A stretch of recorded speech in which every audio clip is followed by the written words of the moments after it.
What's up, everybody? It's your boy, Marv Melendez. You're listening to another episode of All My Friends Talk, where I go ahead and talk to all my creative artists, advocates, and just around amazing friends. I'm so excited for this conversation I'm having today. Normally I don't really introduce my guests like this, but recently with all that's going on, my heart's kind of been, like breaking and hurting. Just as a Christian, for a lot of you guys who don't know, I'm a Christian and I really love Jesus. And I want to be as transparent as I can on this podcast. But growing up, I saw some things from other churches and other places of that were speaking certain things. And I want to go ahead and just bring in someone who I trust, who I admire a lot, to kind of speak it on some of the issues that we're seeing now. So Robbie Johnson from Greenhouse in Florida. How you doing, Robbie? What's up, Marvin? Thanks for having me, man. Yeah, absolutely, man. I am pumped to have you. So you are a pastor, correct? Yes, sir. Yeah, man. So, I know you chatted a little bit about this earlier, but I mean, over the last couple months, or I guess over the last few weeks, during protests, I saw a lot of different like Christians I grew up with, and posted some things that were really hurtful. And I remember when you were on the phone, I was like, every Christian I grew up with has let me down. And you're like, did I let you down? I was like, well, no, not you. But, there's really a sense of like, where it starts to rock my faith a little bit. It's like, these are people who I used to look up to. These are people who are, supposed to be, leaders. And I just felt like the ball stream being dropped in a lot of places, and I'll leave names off this podcast for obviously, but I just want to sit down with you and talk about a few things. That's all right. No, it's great, Marvin. You and I have so much history. It's been, maybe 10, 15 years of history. Something like that. I met you in high school. Yeah. And I'm 30. No, I think I knew you in elementary school. And I think about, because I taught your sister when she was in middle school. Yeah. I wedded you and Noelle. So, we got history, man. So, thankful to be a part of this and love what you're doing, Marvin. So yeah, man. So for those who are only listening to the audio version of this and don't know you, you are white. Is that correct? Yes, very white. So that's all good, man. But you're also a pastor. So like with all the Black Lives Matter that are going on as a white pastor, what are you like? How has your kind of heart been for like your church and your community and your response to everything that you've seen going on? Yeah, I think I have a unique vantage point because I'm a part of a diverse community and I have friends in all different spectrums, but I have a lot of Black friends. And so because of that, I'm able to lean in and listen. And I'd say this is not like for me at least, the community I'm a part of, this is not a new injustice that was just now getting talked about. We've been talking about this for a long while, especially since I'd say 2012, Trayvon Martin, that kind of kicked off of like, man, there's some real systematic injustices, police brutality. It's really hard to be Black in America. So I've been having a lot of these conversations, getting educated for one, because everyone comes from a certain bias or vantage point when they're looking at culture, when they're looking at people. I grew up in a very small town in Florida, southern Florida. And so I came from I'd say like a level of ignorance about the world. My worldview in general had a level of ignorance, whether it's with Hispanics or any other culture altogether. So it's been a learning curve for Robbie for the last, since I started following Jesus, and especially in the last 8 years when it comes to Black Lives Matter. But anyway, so I come from a unique perspective, I guess. And I'm really thankful for the heightened awareness of the racial injustice that happens in our country, and a lot of things that are happening right now to move the agenda of equality, regardless of your skin color or your gender, across this country. So anyway, it's painful to watch. And even I was with a brother a couple of weeks ago, and he's just like day in and day out, just in a really rough space, trying to process what he's seeing, people that he loves, and hard conversations that see this world and this country in a very different vantage point. So it's super challenging to pastor people in all different perspectives, because I hear it from, I've got good friends that are police officers, I got good friends that are white and Black and Hispanic and across the board, and everyone has a different vantage point. Yeah. It's kind of like I'm reading Nestle Pure Life right now, and you're just reading like ingredients on the back, And I'm like, hey, it says Nessa. And you're like, no, it's just ingredients. And so I think it's challenging to help people do this and see from other people's spaces for sure. So That's good, man. So right now you're seeing a lot of the protests, and like when you see the responses that are going on right now as far as the protests, like and sort of the riots, like what's your take on that? well, there's a couple of different things. I love, a part of a country where you can protest and speak up and change, things. And when a lot of this first started happening more recently, when stuff with George Floyd, I remember waking up one morning and reading. As she was a youth leader when I was youth pastor, and so she's a Black woman. She's up in D.C. now, and she had posted something. And when I read it, man, I got to be honest with you, my heart just like, it just got wrecked. But then it was like I felt like a riot in my heart about this issue. And so it's not like I'm not in favor when whatever you mean by rioting of going like burning down buildings and all of the other stuff. But man, when you feel oppressed and trapped and abused, and you're in that like cage, and you feel so like, what do you do? Like, I felt that frustration with this injustice. And so, do I condone rioting and burning down businesses and all this crazy stuff?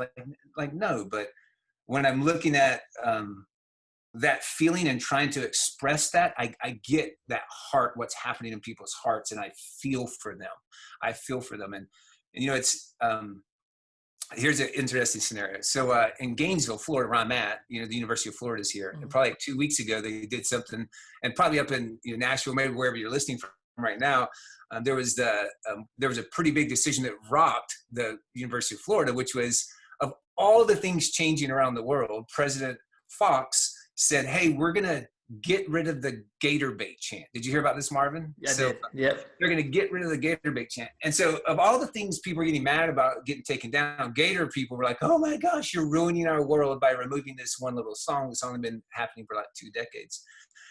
So I was sitting with yeah, exactly. So I was sitting with this man and this woman, and I was explaining what's happening. They hadn't seen it on the news. And she's like, well, why are they removing the song gator bait? And I said, well, if you look back history 150 years ago, like Black kids were used as gator bait. And Marvin, she just went, oh, and almost started to tear up. And I was like, see, that's it. I was like, yeah. Like what? And I said, can you feel what's happening around? Do you feel it? Right? Do you feel it before you're like, well, the song, the original author's intent of the person who did it was Black, and it wasn't da, da, da, da. But I was like, but can you get in the space and feel like how this is impacting people? And I think when you think of writing, going back to your so-called writing, yeah. I'm like, yeah, obviously I'm not in favor of writing, but I get that. And I'm in favor of people standing up, and it is making change. It's making more change. So that's that. I don't know. I got really, really heartbroken. Yeah, I'll tell you why. And this is what kind of really, like, this is sort of the last straw for me, where I kind of just broke down. And when I called you, and I was like, so there's one specific pastor. I'm not gonna name their names on the podcast, but they were showing like the police coming in with full riot gear. They showed a video of full riot gear, tear gas is everywhere. I saw cops were running up to someone getting maced, and I guess they were trying to take down the Confederate statue. And what broke me was, and this is where I don't really understand, is that their response was like, good, I'm glad this is happening. And I was like, wait, what do you mean you're glad this is happening? And then they're like, commentators like, I wish that they would just take a helicopter and drop tear gas from the helicopters. And that was like terrible. And I was like, and so for me, and when I was watching like a lot of like other people from church, and I know that like, why isn't that? It seems like there's this, like we sort of champ, like a lot of Christians, I feel like, or I guess not all Christians, to be clear, are like this. Obviously, I'm talking to you, yeah. But at least the ones that kind of come off as the loudest, right, seem to champion in favor of the police and the use of force that they are using, whether it's justified or not. But they don't ever seem to show any empathy to the victims of the people who are being used force against.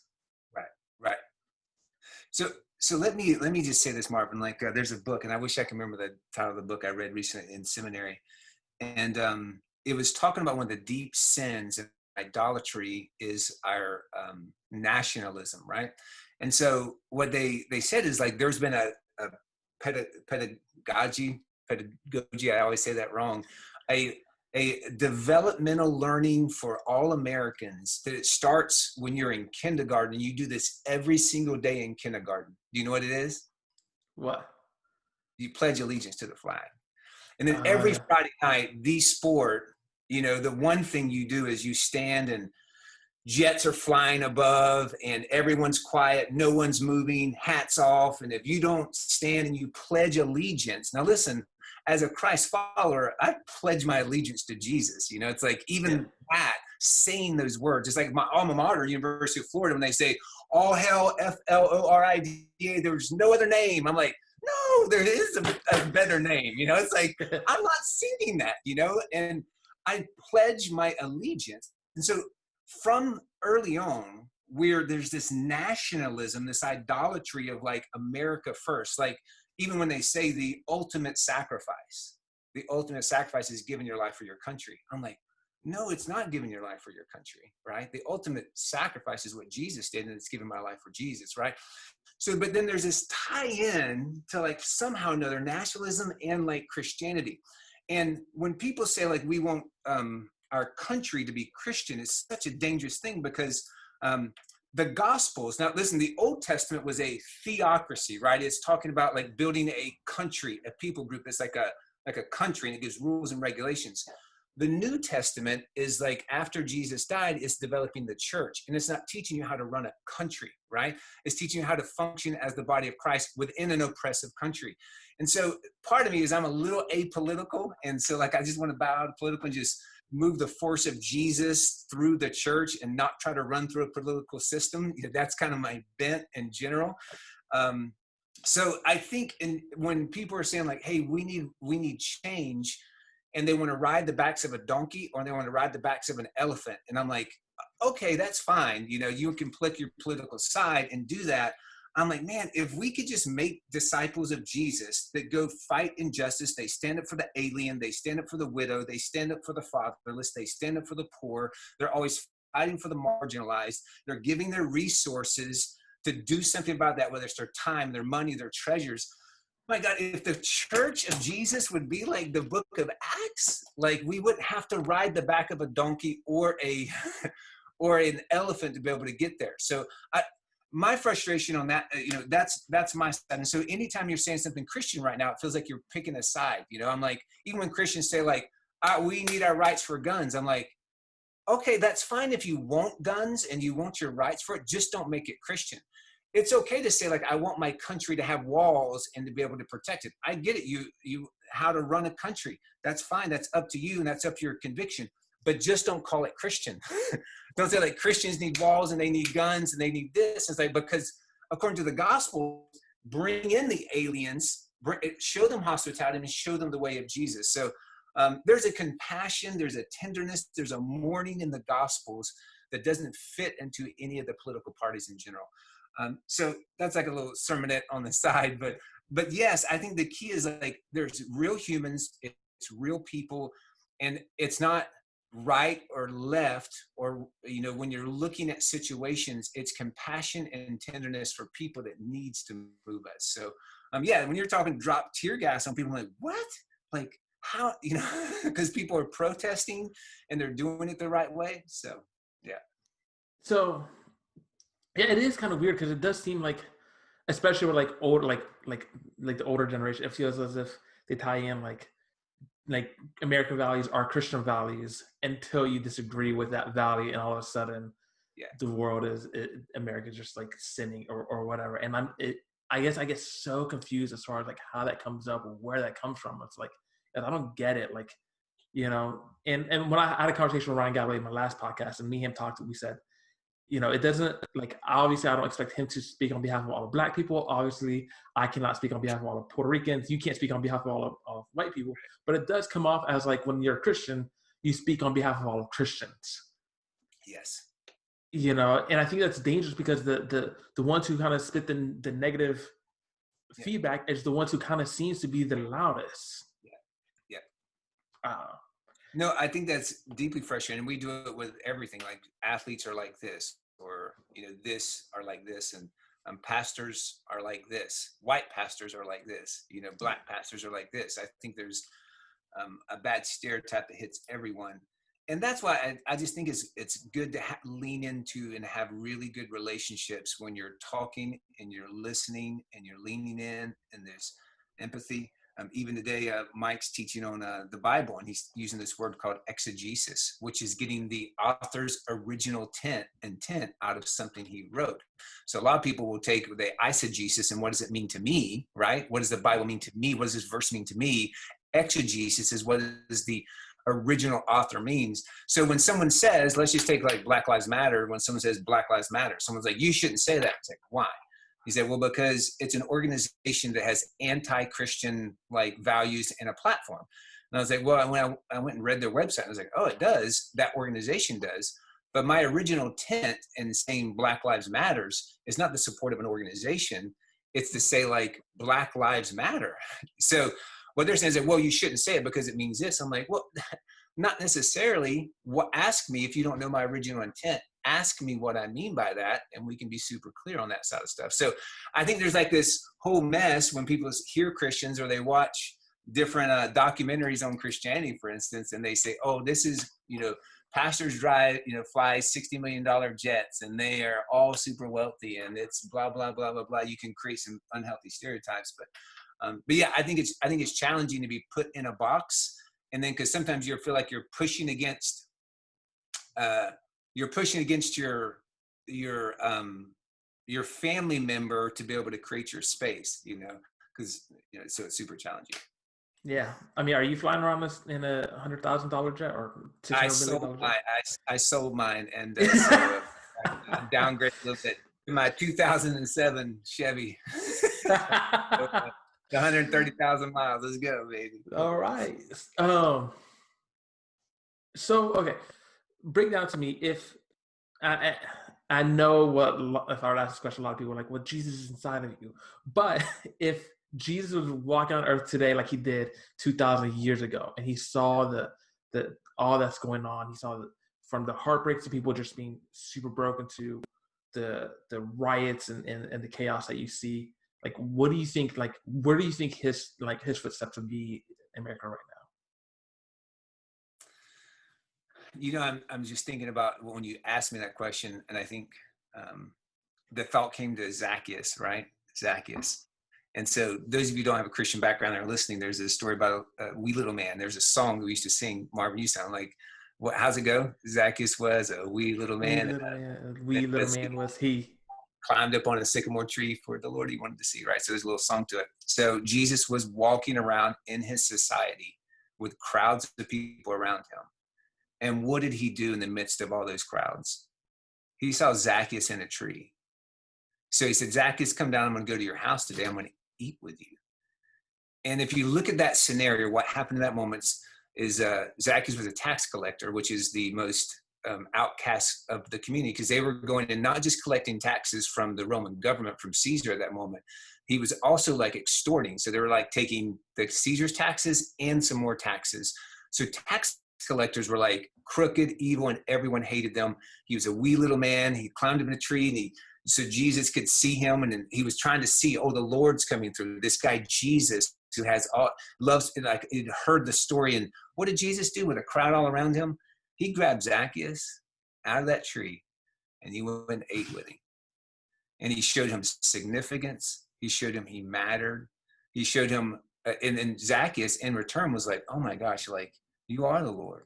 You are the King. No one's ever loved me or communicated grace to me or purpose to me like anyone.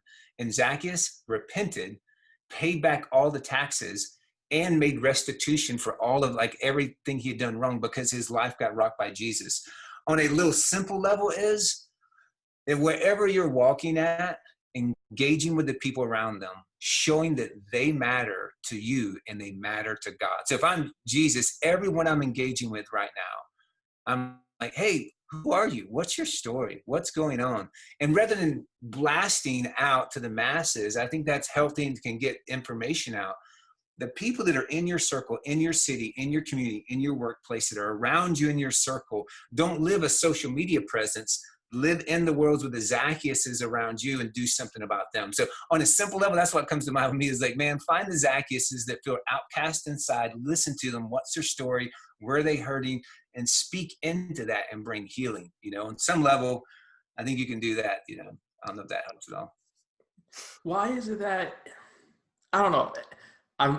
I appreciate your answer. And like, honestly, it moves me, but I think I get emotional because I feel like that's not the response from a lot of Christians. And I don't understand, like, where is that and how do we fix that? Right. Like, I feel like there's just almost like, it almost feels like there's a me versus us type of environment when it comes to the church and the response to this. Once again, not every church, obviously, but at least from very loud voices.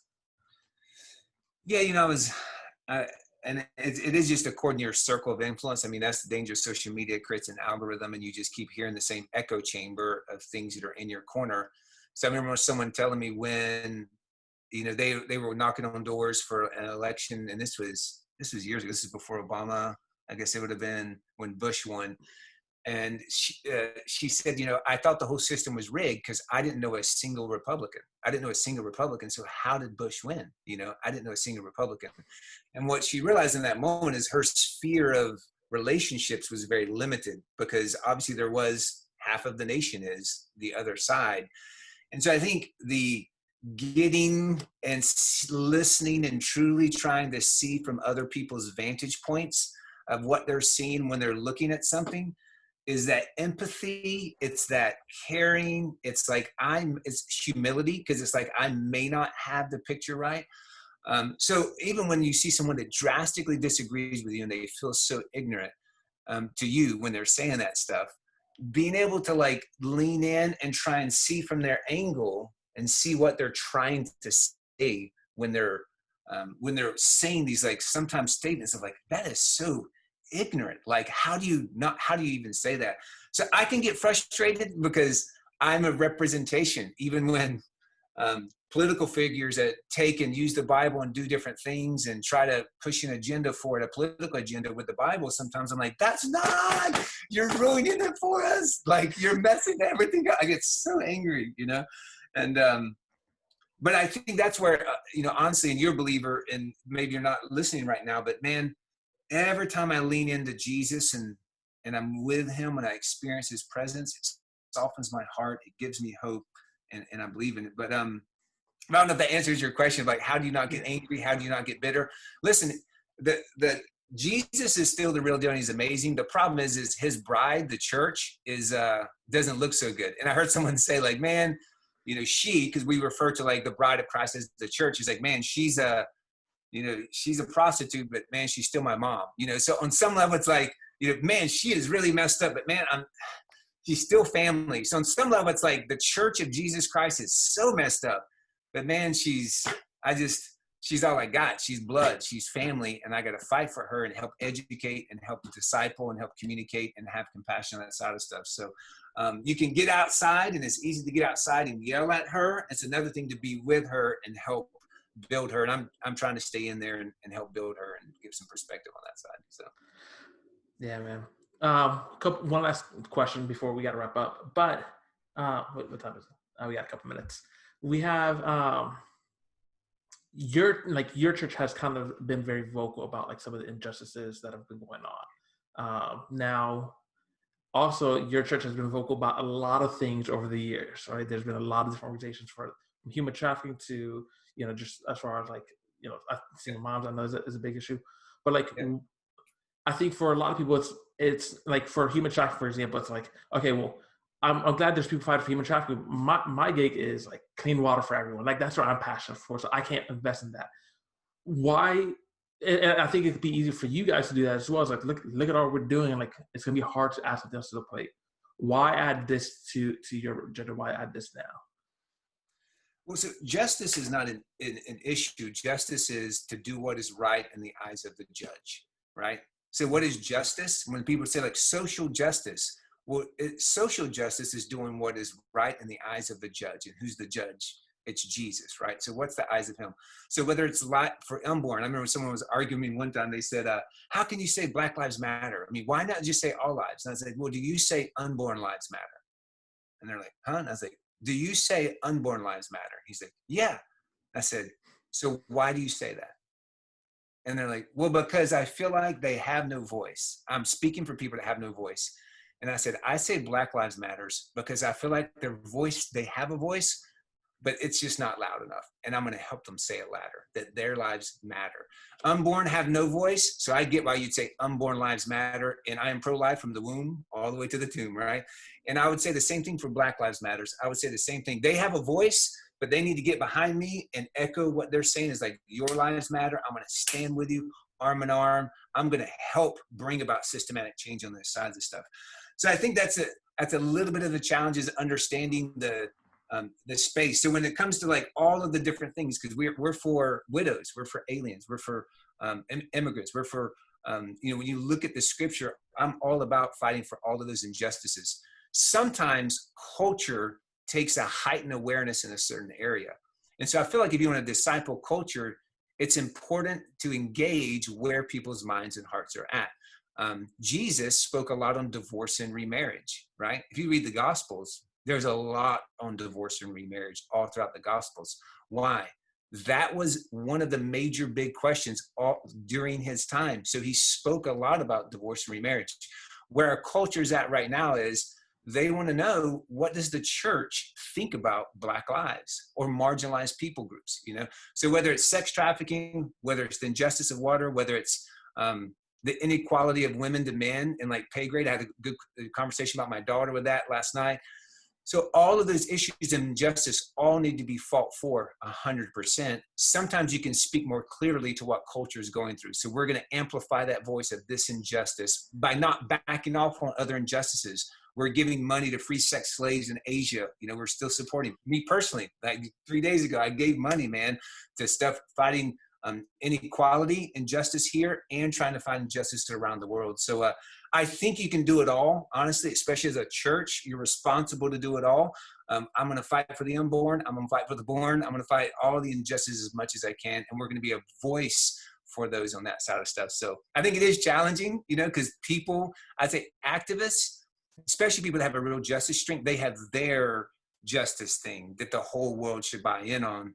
And I think on some level, we should participate in what the judge is doing about injustice as much as we can. So I hope that answers your question. But I think, and here's the deal, guys. I want to listen to anybody. Listen, this is not, you don't go to Greenhouse Church and you don't give money here. So this is not for me. Where your money goes, Jesus said this, your heart goes too. If you care about, let's just say, women and men caught in sex trafficking, your heart will care more once you give $5 to it. So you don't need to turn around and give to Greenhouse. I'm not asking for that right now, but whatever local community you're part of, a church, find an organization with that and do something with your money with that side of stuff to fight that injustice. So whether it's, digging water wells, every time I give to something, man, my heart goes there, my prayers go there, my passion, my activism goes there. So that's my pitch. Where your money is, there your heart is too. And I think that's a big deal on that side of stuff, keeping your heart in places and fighting injustice. So. Yeah, man. Robbie, it's so good to have you on, man. I really appreciate it. Is there anything else that you want to say before we wrap this up?